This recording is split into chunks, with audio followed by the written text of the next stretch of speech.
महाभारत में युधिष्ठिर सब कुछ हारने के बाद उन्होंने द्रौपदी को दांव पर लगा दिया और दुर्योधन की ओर से मामा शकुनी ने द्युत में अग्निपुत्री द्रौपदी को जीत लिया। उस समय दुशासन द्रौपदी को बालों को पकड़कर घसीटते हुए सभा में ले आया। जब वहां द्रौपदी का अपमान हुआ, अंगराज कर्ण ने भी दुर्योधन की मित्रता के अनैतिक प्रभाव में अपमान के शब्द बोले। तब भीष्म पितामह, द्रोणाचार्य और विदुर जैसे न्यायकर्ता और महान लोग भी बैठे थे, लेकिन वहां मौजूद सभी बड़े दिग्गज मुंह झुकाए बैठे रह गए।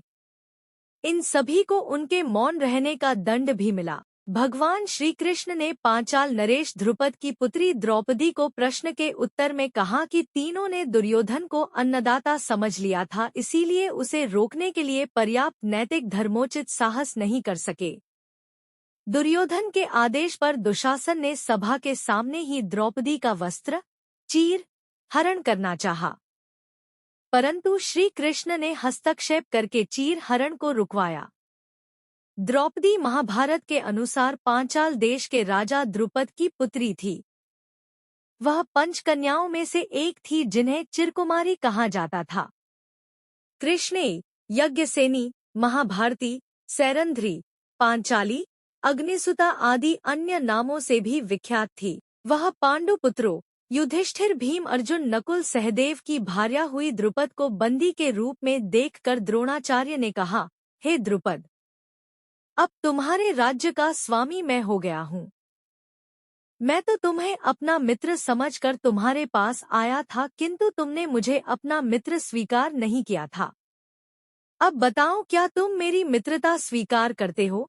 द्रुपद ने लज्जा से सिर झुका लिया और अपनी भूल के लिए क्षमायाचना करते हुए बोले, हे द्रोण, आपको अपना मित्र न मानना मेरी भूल थी और उसके लिए अब मेरे हृदय में पश्चाताप है।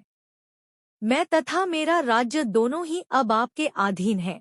अब आपकी जो इच्छा हो करें। द्रोणाचार्य ने कहा, तुमने कहा था कि मित्रता समान वर्ग के लोगों में होती है, अतः मैं तुमसे बराबरी का मित्र भाव रखने के लिए तुम्हें तुम्हारा आधा राज्य लौटा रहा हूँ। इतना कहकर द्रोणाचार्य ने गंगा नदी के दक्षिणी तट का राज्य द्रुपद को सौंप दिया और शेष को स्वयं रख लिया। द्रौपदी पूर्वजन्म में मुद्गल ऋषि की पत्नी थी। उनका नाम मुद्गलनी इंद्रसेना था। उनके पति की अल्पायु में मृत्यु उपरांत उसने पति पाने की कामना से तपस्या की।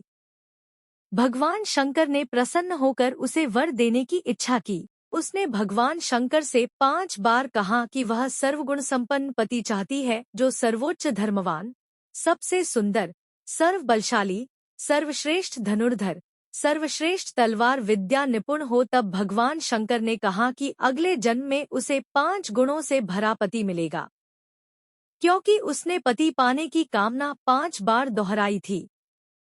जब पांडव तथा कौरव राजकुमारों की शिक्षा पूर्ण हो गई तो उन्होंने द्रोणाचार्य को गुरु दक्षिणा देनी चाहिए। द्रोणाचार्य को द्रुपद के द्वारा किए गए अपने अपमान का स्मरण हुआ और उन्होंने राजकुमारों से कहा, राजकुमारों, यदि तुम गुरुदक्षिणा देना ही चाहते हो तो पांचाल नरेश द्रुपद को बंदी बनाकर मेरे समक्ष प्रस्तुत करो। यही तुम लोगों की गुरुदक्षिणा होगी।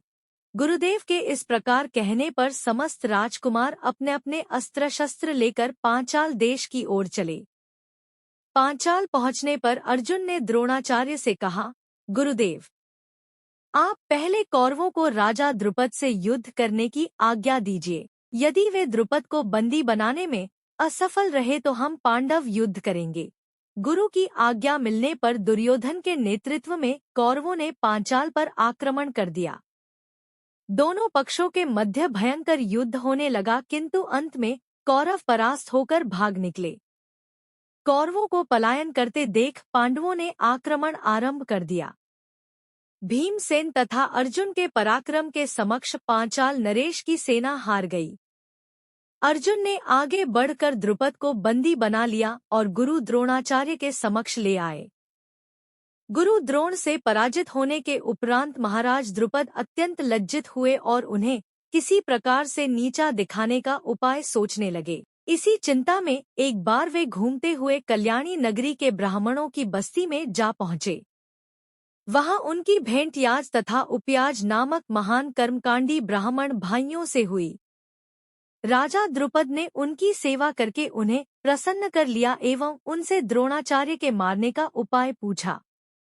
उनके पूछने पर बड़े भाई याज ने कहा, इसके लिए आप एक विशाल यज्ञ का आयोजन करके अग्निदेव को प्रसन्न कीजिए, जिससे कि वे आपको वे महान बलशाली पुत्र का वरदान दे देंगे। महाराज ने याज और उपयाज से उनके कहे अनुसार यज्ञ करवाया। यज्ञ के उपरांत एक पुत्र का जन्म हुआ जो संपूर्ण आयुध एवं कवच कुंडल से युक्त था, और एक जुड़वा कन्या उत्पन्न हुई जिसके नेत्र खिले हुए कमल के समान देदीप्यमान थे, भौहें चंद्रमा के समान वक्र थी, तथा उस सुंदर तेजस्वी अग्निपुत्री तेजस्वी कन्या का वर्ण थोड़ा श्यामल था। बालक का नाम धृष्टद्युम्न एवं बालिका का नाम द्रौपदी रखा गया। यज्ञ द्वारा उत्पन्न होने पर द्रौपदी यज्ञसेनी भी कहलाई।